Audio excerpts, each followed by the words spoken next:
Hello student, welcome to this video. इस video में हम देखने वाले हैं क्लास 10th के लिए एमपी बोर्ड की परीक्षा के लिए वेरी वेरी इंपॉर्टेंट क्वेश्चंस। ठीक है, जिसमें हम इस वीडियो में हम फिल दी ब्लैंक्स करेंगे, यानी कि जो रिक्त स्थान की पूर्ति कीजिए वाले जो क्वेश्चन पूछे जाएंगे, 6 नंबर के आपके प्रश्न पूछे जाने हैं, इस वीडियो में कंप्लीट करेंगे। ठीक है, तो जैसे कि हमने संस्कृत की संपूर्ण तैयारी कराई थी, हिंदी की तैयारी कराई थी, जिन्होंने मेरे वीडियोज़ देखे होंगे उन्हें पता होगा कि कैसे प्रश्न पूछे जाते हैं हमारे वीडियोज़ से। तो चलिए देखते हैं, सभी प्रश्न हम देखेंगे, इनके आंसर सहित मैं आपको बताता हूँ। वेरी वेरी इंपॉर्टेंट क्वेश्चन हैं, इनको अच्छे से हो सके तो नोट कर लीजिए, और अगर नहीं हो सकता है तो इनको आप पीडीएफ डाउनलोड करना है तो आप वेबसाइट पे चले जाएंगे, वेबसाइट पे मैं अपलोड कर दूंगा। ठीक है, अभी काफ़ी ज़्यादा टाइम रहता है तो उतना टाइम नहीं मिल पाता, तो कभी कभी कोई पीडीएफ छूट जाता है तो मैं अपलोड कर दूंगा, वहाँ से आप डाउनलोड भी कर पाएंगे। ठीक है, तो देखिए प्रश्न आपका है, यदि रेखाएँ एक बिंदु पर, देखिए मैं आपको पहले बता दूं कि हम ऑब्जेक्टिव क्वेश्चन अभी देख रहे हैं, ये आपका एक अंक के जो प्रश्न है पूछे जाने हैं, ठीक है, उनका वीडियो होने वाला है, पहला वाला वीडियो। ठीक है, उसके बाद इसी प्रकार से एक अंकीय प्रश्न के आपके रिक्त स्थान सही विकल्प, रिक्त स्थान का तो ये होगा सही विकल्प, एक शब्द या वाक्य में उत्तर सही जोड़ी सत्य, इस प्रकार से कंप्लीट हम आपके लिए videos part by part provide करा देंगे, जैसे कि हमने सभी वीडियो संस्कृत में देखे, हिंदी में देखे। और 2 अंक वाले जो प्रश्न है उसके लिए अलग से वीडियो आएगा, उसका कंटेंट बन रहा है, मतलब कौन से क्वेश्चन आपको कंप्लीट करने हैं वो बनाए जा रहे हैं। 3 अंक के प्रश्न भी बताएंगे और 4 अंक के। इस प्रकार से संपूर्ण तैयारी होगी जैसी सभी विषयों की हुई। आप बस निश्चिंत रहिए, जितना बताया जाता है उसको बस पढ़ते रहिए, कंप्लीट करते जाइए एक एक करके। ठीक है, तो देखिए क्वेश्चन आपको दिया गया, यदि रेखाएं एक बिंदु पर प्रतिच्छेद करती हैं तो वह बिंदु दोनों समीकरणों का क्या होगा। ठीक है, देखिए ये स्थिति बनती है a1/e2 बराबर नहीं b1/b2। इस स्थिति में अद्वितीय हल होता है। ठीक है, तो वही है, जब रेखा एक बिंदु पर प्रतिच्छेद करती हैं तो एक बिंदु पर प्रतिच्छेद कर जाएंगे तो उसका अद्वितीय हल होगा। ठीक है, तो इसमें आंसर अद्वितीय हल हो जाएगा। और अद्वितीय हल की शर्त क्या होती है, a1/a2 बराबर नहीं b1/b2 होता है। ठीक है, यदि रेखाएं संपाती हैं तो निकाय के क्या होंगे। देखिए 3 स्थितियां हैं, आपको अच्छे से याद रखना है, तीनों ही स्थितियां यहाँ पर दे दी गई हैं। पहला स्थिति है अद्वितीय हल की स्थिति, जब रेखाएं प्रतिच्छेद करती हैं। जब रेखाएं संपाती हों, यानी एक के ऊपर एक रेखा हो, ठीक है, जैसे एक रेखा ये खींची गई है और उसके ऊपर ही दूसरी रेखा ऐसे जा रही हो, तो इसके अनंतता अनेक हल होंगे, अपरिमित रूप से अनेक हल या अनंतता अनेक हल, क्या कुछ भी बोल सकते हैं। अगला देखिए, यदि रेखाएं समांतर हैं, ठीक है, समांतर रेखाएं हों, जैसे एक रेखा ये है और दूसरी रेखा ये, तो इनके कोई हल नहीं होंगे। और तीनों की स्थितियाँ मैं आपको बता देता हूँ। पहली की स्थिति मैंने बता दी कि a1/e2 बराबर नहीं b1/b2, ये वाली होती है। अनेक हल की स्थिति होती है a1/a2 बराबर b1/, देखिए इससे एक प्रश्न बिल्कुल 100% 100% आपका आना है, तो इसको अच्छे से बिल्कुल रट लो। ठीक है, ये स्थिति होती है, तो अंततः अनेक हल होंगे, अपरिमित रूप से अनेक हल होते हैं। कोई हल नहीं होता है तो a1/a2 बराबर होता है b1/b2 के, लेकिन नहीं बराबर होता है c1/c2 के। तो ये तीनों स्थितियाँ बिल्कुल रट लीजिए, इनसे एक प्रश्न आपका मतलब बनना कन्फर्म है। अगला देखिए क्वेश्चन है, अगला क्वेश्चन है HCF of AB into LCM of AB क्या होगा। तो A इंटू B होगा। ठीक है, ये सूत्र होता है, ये फॉर्मूला होता है। एक क्वेश्चन है ना 600 306, और उसका एक क्वेश्चन पूछा जाता है 657 का, वो बहुत इंपॉर्टेंट है, इसी फॉर्मूले से सॉल्व होता है वो। ठीक है, तो ये फॉर्मूला है, 2 संख्याएँ होती हैं, जैसे HCF ऑफ 3 और 4, ये हमने मान ली 3 संख्याएँ, तो इनका कभी हमें HCF दे दे, ठीक है, और वो संख्याएँ दे दें, तो हम एलसीएम निकाल सकते हैं। एलसीएम दे दे तो एचसीएफ निकाल सकते हैं इस फॉर्मूले के जरिए। ठीक है, क्योंकि ये यहाँ पर a इंटू बी होता है, जो भी संख्या हमें दी जाती है, तो ये a गुणा b है। ठीक है, ये इंटू का मतलब वही है। ठीक है, उसके बाद अगला प्रश्न देखिए, अगला प्रश्न हमसे क्या कह रहा है, प्रत्येक वर्ग क्या होता है, समरूप होता है। प्रत्येक वर्ग क्या होता है, समरूप होता है। याद रख लीजिए, वेरी वेरी इंपॉर्टेंट क्वेश्चन है ये, बोर्ड परीक्षा में बार बार पूछा जाता है। प्रत्येक वर्ग कैसे होते हैं, समरूप होते हैं। बिंदु -4 -3 -5 कौन से चतुर्थांश में है। चतुर्थांश आपको पता होगा, प्रथम, ठीक है, द्वितीय, तृतीय, चतुर्थ, ऐसे 4 चतुर्थांश हैं। तो ये जो माइनस माइनस वाले आते हैं वो तृतीय चतुर्थांश में आते हैं। ठीक है, माइनस वाली संख्याएं तृतीय चतुर्थांश में आती हैं। तो याद रखिए, -4 और -5 कौन से में हो जाएंगे, तृतीय चतुर्थांश में हो जाएंगे। ये आंसर लगा लेंगे। अगला देखिए, 9 और 7 का समांतर माध्य क्या होगा। 9 और 7 का समांतर माध्य क्या होगा, इसका 8 आएगा। कैसे आएगा, 9 और 7 को जोड़ दिया, कितना हो गया 16, कितनी संख्याएं 1 2, भाग दे दिया 2 से, 8 आ जाएगा। ऐसे आपसे कोई और संख्याएं दे दें तो वो आप कर लेंगे ना, संख्याओं को जितनी संख्याएं जोड़ देंगे और जितनी मतलब संख्याएं उससे भाग दे देंगे। जैसे 9 और 7 को जोड़ दिया, 9 7 16। ठीक है, यदि पी एक्स एक द्विघात बहुपद है और पी एक्स इक्वल टू 0 है तो इसको क्या कहते हैं, तो ये हमारा वर्ग समीकरण कहलाता है। क्या कहलाता है? वर्ग समीकरण। ठीक है, उसके बाद A x plus B x plus C बराबर 0 के समीकरण खालिस्तान समीकरण। तो ये रैखिक युग्म, ठीक है, ये रैखिक युग्म होगा या रैखिक समीकरण केवल लिख सकते हैं। ठीक है, ये समीकरण जो होते हैं रैखिक समीकरण होते हैं, जिसमें स्क्वायर नहीं है, ये सब रैखिक समीकरण है। ठीक है, एक परिमेय संख्या और अपरिमेय संख्या का योगफल क्या होता है? एक अपरिमेय संख्या ले ली हमने, एक परिमेय ले ली, एक हमने √3 ले ली, एक परिमेय ले ली 2, तो इनका जो, ठीक है, योगफल होगा, जैसे हमने जोड़ दिया तो ये हमेशा अपरिमेय संख्या ही कहलाएगी। ठीक है, इसको परिमेय नहीं बोल सकते हम। दो बहुपद का योगफल क्या होता है? एक बहुपद होता है, जैसे हमने लिख लिया x² + 2x + 3 और इसमें जोड़ दिया हमने 5x² + 4x + 2, तो ये एक बहुपद ही निकल के आएगा इसका आंसर। ठीक है, तो एक बहुपद ही आंसर आ जाएगा। ax² + bx + c = 0 खालिस्तान बहुपद है, तो द्विघात बहुपद है। इसमें घात कितनी है? 2 है, तो द्विघात बहुपद का उदाहरण हो जाएगा ये। ठीक है, सभी प्रश्नों को अच्छे से याद रखिएगा, ऐसे ही प्रश्न आपके परीक्षा में पूछे जाएंगे। अगला देखिए, बहुपद x² + 4x + 8 के शून्य का योग क्या हो जाएगा? देखिए, शून्यकों का योग का सूत्र होता है -b/a। ठीक है, ये सूत्र होता है शून्यकों का योग। तो इसमें आपको क्या करना है, पहले तो देख लेना है कि इसमें a क्या है। a इसमें 1 है, क्योंकि x का गुणनफल जो होता है वो होता है, x का गुणनफल क्या है? 1 है इसमें। b क्या है आपका? b इसमें भैया 4 है, और c क्या है? c इसमें 8 आपको दिख रहा होगा ये। ठीक है, तो ऐसे क्रम से आप देख लेंगे। अब इसमें हमसे क्या पूछा है? शून्यकों का योगफल, तो योगफल का सूत्र होता है -b/a। -b यानी 4 को कर देंगे हम माइनस में, 4 -4, और a क्या है? a इसमें 1 दिया गया है इसके अनुसार, तो 1 कर देंगे, तो -4/1 मतलब -4। तो ऐसे करके आपका इसका आंसर -4 हो जाएगा। ठीक है ना। सभी वृत्त कैसे होते हैं? समरूप होते हैं। ठीक है, ये भी इंपॉर्टेंट क्वेश्चन है, समरूप लिख लेंगे आप लोग। देखिए, यहाँ तो हमसे क्या पूछा है? योग पूछा है। यदि शून्यकों का गुणनफल पूछ ले, ठीक है, शून्यकों का गुणनफल ये पूछ ले, तो इसके लिए हमारा क्या हो जाएगा? इसका हो जाएगा अपन c/a। ठीक है, शून्यकों का गुणनफल होता है c/a और योगफल होता है -b/a। दोनों ही चीज़ें याद रखें आप लोग। अगला देखिए, द्विघात समीकरण के मूलों की अधिकतम संख्या है। देखिए, द्विघात समीकरण के मूलों की अधिकतम संख्या 2 आएगी। ठीक है, निकालेंगे जब अपन।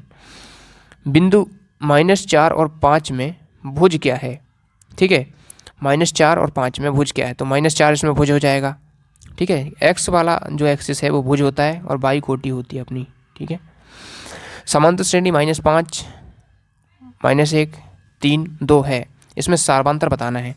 तो ये समांतर श्रेणी है, इसका क्रम हमें देख लेना है। -5 है, -4 है, 3 है, 7 है। तो इसमें देखिए, दूसरे पद में से हम पहला पद घटा देंगे तो हमारा सार्वंतर निकल आता है।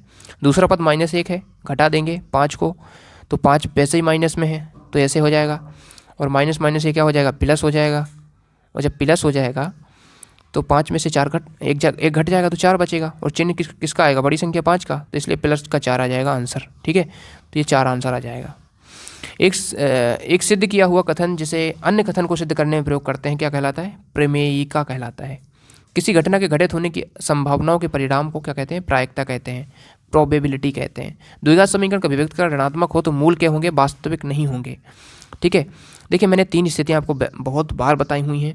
द्विघात समीकरण के विभक्तिकर, ये आपका एक ना एक प्रश्न आपका पूछे जाएगा आपको पेपर में। ठीक, देखिए, यहाँ पर आपको 3 स्थितियां याद रखना है द्विघात समीकरण के संबंध में। यदि विभक्तिकर का मान, देख लीजिए, मैं आपको बता देता हूँ, बहुत अच्छे से क्लियर कर लीजिए इस कॉन्सेप्ट को, आपका एक ना एक प्रश्न बनता है इससे। ठीक है, यदि विभक्तिकर का मान ऋणात्मक हो तो मूल वास्तविक नहीं होते हैं। ठीक है, अब कैसे? विभक्तिकर क्या होता है? विभक्तिकर d होता है b² - 4ac। ठीक है, ये हमारा विभक्तिकर होता है। किसी भी द्विघात समीकरण में b की वैल्यू है, जो a की वैल्यू और c की वैल्यू निकाल के हमारा जो d का मान आता है वो विभक्तिकर होता है। अब विभक्तिकर यदि संख्या ऋणात्मक आए, मतलब -2 आए, -4 आए, कुछ भी आए, संख्या माइनस की हो, यानी कि माइनस की संख्या होगी जो d से क्या होगी? माइनस की संख्या मतलब क्या है? d से छोटी होगी। ठीक है, मतलब d से छोटी होगी, मतलब कि d बड़ा होगा उसके सामने उस संख्या से। तो इसका मतलब क्या है कि d जो है वो बड़ा है, उल्टा बना दिया मैंने, स्थिति ऐसी बनेगी। ठीक है, यानी 0 बड़ा है d से, क्योंकि माइनस की संख्याएं जो हैं वो क्या होती हैं? माइनस की जो संख्याएं होती हैं वो 0 से क्या होती हैं? छोटी होती हैं। ठीक है, क्योंकि जो माइनस वाली संख्या है, क्योंकि जीरो यहाँ पर होता है संख्या रेखा में, और उसके इस तरफ की जो संख्या है वो माइनस वाली होती हैं, -1 यहाँ पर -2 होता है, फिर ऐसे करके, तो ये छोटी होती हैं। तो इसलिए हमने क्या लिखा, जो जीरो है वो बड़ा है डी से, यानी विभक्त कर जो हमारा निकल के आया माइनस में संख्या आई, तो ये स्थिति बनती है। तो हमारे जो मूल हैं द्विघात समीकरण के क्या होंगे, वास्तविक नहीं होते हैं। ठीक है, क्या होंगे, वास्तविक नहीं होते हैं। कैसे होते हैं, काल्पनिक होते हैं। ठीक है, तो एक स्थिति हो गई। अब दूसरी याद रखिए, दूसरी स्थिति होती है d = 0, यानी कि जो विभक्त कर हम निकालते हैं वो केवल जीरो के बराबर आ जाए। ठीक है, अभी तो हमारा -1 माइनस में संख्या में आ रही थी, अब बराबर जीरो के आ जाए। अब जीरो के बराबर आ जाए तो इस स्थिति में याद रखिएगा आप लोग, वास्तविक तथा समान मूल होते हैं। ठीक है, कैसे होते हैं, वास्तविक तथा समान। कैसे मूल होते हैं, वास्तविक तथा समान होते हैं। ठीक है, तो ये आपका वास्तविक तथा समान कर लेना है। ठीक है, विभक्त का मान यदि जीरो होता तो। अब धनात्मक हो, जब d धनात्मक हो, मतलब d का मान बड़ा हो जीरो से, प्लस में हो संख्याएं, +5 हो, +6 हो, या 7 हो, 8 हो, 9 हो, 10 हो, कुछ भी हो सकता है। तो d बड़ा है जीरो से, तो उस स्थिति में जो मूल होते हैं कैसे होते हैं, वास्तविक और असमान होंगे। ठीक है, कैसे होंगे, वास्तविक व असमान होंगे। कई लोग तो आगे बढ़ा देंगे वीडियो को, लेकिन जिसने समझा होगा उससे एक प्रश्न बिल्कुल बन ही जाना है, प्रश्न को कंप्लीट। ठीक है, क्योंकि इससे एक ना एक बनता ही है प्रश्न हमेशा। ठीक है, तो ये 3 स्थिति हमने देख ली, ये आप लोग अच्छे से याद रखिएगा, और इसको यदि आपने समझ लिया तो समझ लो 1 नंबर आपका कंप्लीट हो जाएगा। ये यदि ABC समांतर श्रेणी में हैं तब B को A और C का खालिस्तान कहते हैं। ठीक है, B को A और C का खालिस्तान कहते हैं, तो B को A और C का क्या कहते हैं, जो B होता है हमारा, ये A और C का समांतर माध्य कहते हैं। ठीक है, समान होने पर श्रेणी समांतर श्रेणी होगी, तो अंतर समान होने पर, जैसे हम अभी देख रहे थे, जैसे हमने ये श्रेणी बना दी 2, 4, 6, 8, तो इनके बीच का जो अंतर देखिए समान है सब में, 2-2 का अंतर है सब में, तो ये अंतर यदि समान है तो ये समांतर श्रेणी होगी। ठीक है, यदि 2 त्रिभुज समरूप सर्वांगसम होंगे तो वे समरूप भी होंगे। ठीक है, तो क्या होंगे, समरूप। यहाँ पर समरूप आपको भरना है। अगला क्वेश्चन देखिए, समान त्रिज्या वाले सभी वृत्त सर्वांगसम होते हैं। ठीक है, यदि 2 त्रिभुजों की भुजाएं समानुपात हैं तो त्रिभुज समरूप होते हैं। इनको अच्छे से रट लीजिए, ये थ्योरेटिकल क्वेश्चन है। खालिस्तान पर स्थित प्रत्येक बिंदु का भुज 0 होता है। ठीक है, अब भुज क्या होता है, भुज हमारा x होता है, और x 0 होता है यदि कोई भी y अक्ष पर हो कोई भी बिंदु, क्योंकि y अक्ष हमारा ऐसा होता है और x अक्ष ऐसा होता है। ठीक है, मैं आपको बना के बता दूं, ये आपका y अक्ष, ये x अक्ष, ये x है, ये y है। तो y अक्ष पर स्थित प्रत्येक बिंदु का भुज, अब y अक्ष पर है कोई भी बिंदु, ठीक है, तो उसका भुज क्या होगा, 0 होगा, क्योंकि वो x पर तो बिल्कुल है ही नहीं। ठीक है, तो इसलिए 0 होता है। अगला देखिए, यदि प्रथम पद a और सर्वांतर d हो तब nवा पद क्या होगा, तो nवें पद का सूत्र होता है an = a + n-1 × d, ये वाला होता है फॉर्मूला। ठीक है, एक प्राकृत संख्या का अभाज्य गुणनखंड उसके गुणनखंड को गुणनखंडों के क्रम को जोड़ते छोड़ते अद्वितीय होता है। ठीक है, छोड़ के, तो इसमें क्या कर लेंगे आप लोग, अद्वितीय होता है। ठीक है, तो ये आप कंप्लीट कर लेंगे। अगला देखिए, द्विघात समीकरण का विभक्त कर ऋणात्मक हो तो मूल, देखिए आ गया क्वेश्चन ऋणात्मक हो तो वास्तविक नहीं, वही क्वेश्चन रिपीट हो गया शायद ये। अब धनात्मक पूछ लेंगे, अब मैं पूछ रहा हूँ आपसे, धनात्मक हो तो क्या होगा बताइए, जल्दी से कमेंट कर दीजिए आप लोग। ठीक है, धनात्मक होगा तो क्या हो जाएगा, मैंने अभी आपको बता दिया सभी, धनात्मक होगा, ऋणात्मक होगा या 0 होगा। ठीक है, सभी संभव प्रायिकताओं का योग क्या होता है, 1। निश्चित घटना की प्रायिकता 1 होती है, याद रख लीजिए, वेरी वेरी इंपॉर्टेंट क्वेश्चन है। और अनिश्चित की 0 होती है, निश्चित की 1, अनिश्चित की 0। एक वृत्त के व्यास के सिरों के निर्देशांक यहाँ पर दिए गए हैं -3 और 4, 3 और 4, -4, तब उसके केंद्र के निर्देशांक क्या होंगे। ठीक है, तो वो फॉर्मूला आप लोग लगाएंगे इसमें, तो इसमें फॉर्मूला आप लोग लगाएंगे x1 + x2y2 y1 + y2y2। ठीक है, तो ये हमारे निर्देशांक होंगे। तो x1 इसमें -3 है, -3 रख देंगे, प्लस x2 हमारा इसमें 3 है, 3 रख देंगे, बटे में 2 लगा देंगे। फिर इसमें y1 क्या है, y1 4 है, 4 प्लस y2 क्या है, -4 है, बटे 2 लिख देंगे। तो ये तो कट ही जाएगा, प्लस माइनस, तो 0/2 0/2 आ जाएंगे। और 0 के बटे में कोई भी संख्या हो तो 0 ही मान होता है उसका, तो 0 0 इसके आंसर हो जाएंगे। ठीक है, तो ऐसे आंसर आप कर सकते हैं। अगला देखिए, बिंदु 4 5 कौन से चतुर्थांश में है? तो अभी मैंने बताया था आपको चतुर्थांश बनाना सीख लेना है। ठीक है, तो बस इसको आप लोग याद कर लीजिए। ठीक है, ये आपका प्रथम चतुर्थांश है जिसमें प्लस प्लस होती हैं संख्याएं। ठीक है, और ये आपका द्वितीय चतुर्थांश, ये वाला आपका द्वितीय चतुर्थांश जिसमें माइनस प्लस होता है, और ये इसमें माइनस माइनस होते हैं, क्योंकि इसमें एक्स अक्ष और वाई अक्ष दोनों ही माइनस है। देखिए ये आपका क्या है, ये आपका एक्स अक्ष है और ये आपका वाई अक्ष, दोनों ही माइनस है, तो इसलिए माइनस माइनस। यहाँ पर देख लीजिए आप लोग, ये आपका क्या है, ये आपका वाई अक्ष है और ये एक्स है, तो यहाँ पर एक्स क्या है, एक्स माइनस है, तो एक्स माइनस कर दिया हमने, और वाई क्या है, वाई प्लस है ये वाला, तो ये प्लस कर दिया। इसलिए ऐसे आप लोग याद रखें, तो आपको कभी भी दिक्कत नहीं होगी, ऐसे प्रश्न बन जाएगा हमेशा। तो यहाँ पर देखिए वाई इसमें प्लस है, ये प्लस वाली संख्या है सब, +3 +2 +1। ठीक है, और ये यहाँ पर भी प्लस है, आपका एक्स अक्ष भी प्लस है, तो इसलिए ये प्लस प्लस आ जाएगा पहले चतुर्थांश में। और लास्ट वाले में देखिए इसमें एक्स क्या है, एक्स वाला ये है, ये प्लस वाली संख्या है, और वाई वाला ये माइनस वाली है, तो वाई माइनस है, तो ऐसे। ठीक है, तो आपको ये यदि समझ लिया तो बिल्कुल सभी बन जाएंगे आपसे क्वेश्चन। तो इसमें 4 5 कौन से में प्रथम चतुर्थांश में हो जाएंगे। यदि एक बिंदु का वाई निर्देशांक 0 है तब वह खाली स्थान एक्स अक्ष पर होगा। अब वाई निर्देशांक जब 0 है, ठीक है, ये हमने बनाया, इसमें वाई कहाँ है, ये आपका वाई अक्ष है, इसमें ये 0 ही है, तो ये कहाँ पर होगा, ये एक्स अक्ष पर होगा। ठीक है, तो एक्स अक्ष आंसर आ जाएगा।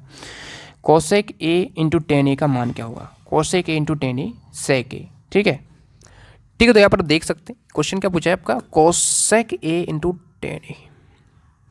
देखिए हमारा जो कोसेक ए होता है वो हमारा होता है 1/sin ए। ठीक है, 1/sin ए, और टेन ए को हम लिख सकते हैं sin a/cos ए।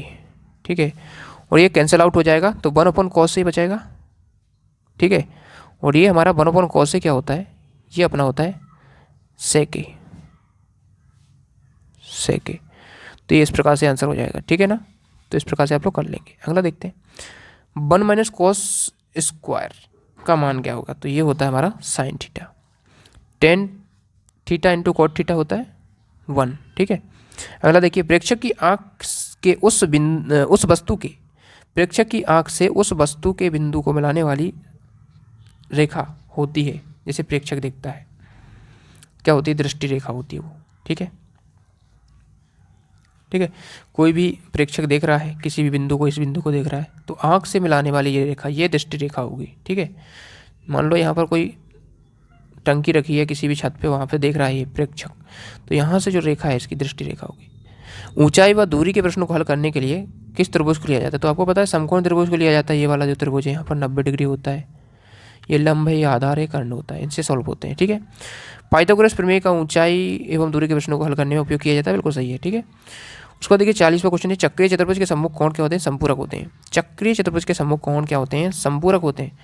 ठीक है, पूरक कोण क्या होते हैं और संपूरक कोण होते हैं। पूरक कोण 90 और संपूरक होते हैं 180 के। ठीक है, वृत्त के क्षेत्र से जीवा पर डाला गया लंब जीवा को समद्विभाजित करता है। बहुत ही फेमस कथन है ये और इम्पोर्टेंट भी है। वृत्त की एक ही अवधा में बने कोण बराबर होते हैं। ठीक है, कैसे होते हैं, बराबर होते हैं। उसके बाद देखिए, स्पर्श बिंदु से जाने वाली त्रिज्या स्पर्श रेखा पर क्या होती है, लंब होती है। ठीक है, स्पर्श बिंदु से जाने वाली त्रिज्या स्पर्श रेखा पर क्या होती है, लंब होती है। यहाँ पर आप देख सकते हैं, ये आप समझ सकते हैं यहाँ से। ठीक है, कैसे, ये 90 डिग्री होता है, लंब होता है। बाह्य बिंदु से वृत्त पर खींची गई स्पर्श रेखा क्या होती है, बराबर। वृत्त के किसी एक भाग को वृत्त का चाप कहते हैं, जैसे ये अपना इतना, ये क्या हो जाएगा, चाप हो जाएगा। वृत्त के एक चतुर्थांश के क्षेत्रफल का सूत्र क्या होता है, 1/4π। ये इतना इतना इतना हिस्सा, इतना 1/4π r²। ठीक है, पूरे का होता है पाई और स्क्वायर, तो 1/4 कर देंगे। दो त्रिभुजों के संगत कोण बराबर हों तो त्रिभुज क्या होंगे, समरूप होंगे। कैसे होंगे, समरूप होंगे। किसी बिंदु की y अक्ष से दूरी उस बिंदु का भुज होता है। किसी बिंदु की y अक्ष से दूरी क्या होता है, उसका भुज होता है। उसके बाद देखिए, समांतर श्रेणी आपको देखिए, इसमें सर्वांतर बताना है। तो देखिए ये समांतर श्रेणी है, सर्वांतर दूसरे में से पहले पद को घटा देंगे। ठीक है, तो 1/2 में से घटा देंगे हम 3/2, 2 2 से 2 कट गया, 1 माइनस 2 से यहाँ पर कैंसिल हो गया, 3 तो -2/2 कट गया, -1 ये आ जाएगा। ठीक है, √5 क्या है? एक अपरिमेय संख्या है। √3 क्या है? √2 क्या है? रूट वाली सभी संख्याएं अपरिमेय होती हैं। तो आप लोग कोई भी है, एक तो आना ही है, 100% आएगा आपका पेपर में। वह समीकरण जिसमें चर राशि की अधिकतम घात 2 हो क्या कहलाता है? चर राशि की अधिकतम, जैसे x² हो, ठीक है, अधिकतम घात x की घात 3 हो तो वो त्रिघात हो जाएगा। चर राशि की अधिकतम घात 2 है तो द्विघात, हो 3 है तो त्रिघात, ठीक है, तो इसमें द्विघात हो जाएगा। किसी प्रयोग की वह घटना जिसमें केवल एक ही परिणाम होता है तो प्रारंभिक घटना होती है। घनाभ में कुल कितने फलक होते हैं? ठीक है, घनाभ आपने देखा होगा ऐसे होता है, फलक इसमें बताने हैं। तो 1 2 3 4 5 6 कितने होते हैं? 6 होते हैं। अर्धगोले का संपूर्ण पृष्ठ होता है, ठीक है, तो यहाँ पर आप लिख लेंगे इसको 3πr²। ठीक है, ये यहाँ पर 32 लिखा गलत है, 3πr²। घनाभ का संपूर्ण पृष्ठ क्षेत्रफल क्या होता है? घनाभ का संपूर्ण पृष्ठ क्षेत्रफल 2 × LB + BH, ये वाला क्वेश्चन देखिए, इसका आंसर हो जाएगा 2 × LB + BH + HL। ठीक है, तो ये हो जाएगा आपका लंबाई चौड़ाई, लंबाई ऊंचाई। घनाभ के संपूर्ण पृष्ठीय क्षेत्रफल क्या होता है? संपूर्ण पृष्ठ का क्षेत्रफल का सूत्र क्या होता है? 6πr² होता है। 6πr² नहीं, ये ऐसा नहीं होता है, 6a² होता है। ठीक है, उसके बाद देखिए 3 माध्यक बराबर क्या होगा? बहुलक + 2 माध्यक, तो यहाँ पर आप लोग बहुलक भर लेंगे। किसी प्रयोग की सभी प्रारंभिक घटनाओं की प्रायिकता का योग क्या होता है? 1 होता है। यदि PE = 2/3 तो PE बराबर क्या होगा? ठीक है, ये हो जाएगा आपका 1/3। इसको सॉल्व करने का तरीका क्या है? देखिए, इसमें जो PE के ऊपर जो बार लगा है इसका मतलब है कि आपका प्रायिकता के ना घटने की, मतलब ना घटने की प्रायिकता, और घटने की प्रायिकता है जो सिंपली सा है ये PE, ये घटने की प्रायिकता है। तो घटने की प्रायिकता और ना घटने की प्रायिकता जो हम जोड़ देते हैं वो 1 के बराबर होता है। ठीक है, तो घटने की प्रायिकता PE है और ना घटने की प्रायिकता PE के ऊपर बार बराबर 1 होना चाहिए। ठीक है, तो हमें ये तो दिया गया है, ये कितना दिया गया है? 2/3 दिया है। तो हमें पूछा है PE यानी घटने जो है प्रायिकता, घटने की प्रायिकता क्या होगी? ठीक है, घटना के घटने की प्रायिकता क्या होगी? बस 1 में से इसको घटा देंगे तो 1 में से पक्षांतर कर देंगे तो ये प्लस वाला उस तरफ माइनस में पहुंच जाएगा। तो 1/1, क्योंकि 1 के बटे में कुछ नहीं है तो 1 रख सकते, 2/3, 3 × 3 - 2 × 2, तो 1/3 इसका आंसर आ जाएगा। ठीक है, ऐसे तो कर लेंगे। उसके बाद देखिए 60वां क्वेश्चन, लास्ट क्वेश्चन हमारा है, केंद्रीय प्रवृत्ति का ऐसा मात्रक जो आंकड़ों में सबसे बीच के प्रेक्षण का मान देता है, तो माध्यक इसका करेक्ट आंसर हो जाएगा। चलिए मिलते हैं नेक्स्ट वीडियो में, तक सो वाचिंग, और वीडियो को लाइक, चैनल को सब्सक्राइब कर दें। मिलते हैं नेक्स्ट वीडियो में, और यदि आपको सभी वीडियो चाहिए तो आप कमेंट कर दीजिए, सभी वीडियोस इस प्रकार से आएंगे और हम एक एक करके सभी क्वेश्चन कंप्लीट करेंगे और आपकी बेहतरीन तैयारी कराएंगे। ठीक है, थैंक्स फॉर वाचिंग, और आप लोग लाइव सेशन में जरूर जुड़ें, लाइव सेशन भी होता है अपना। ठीक है।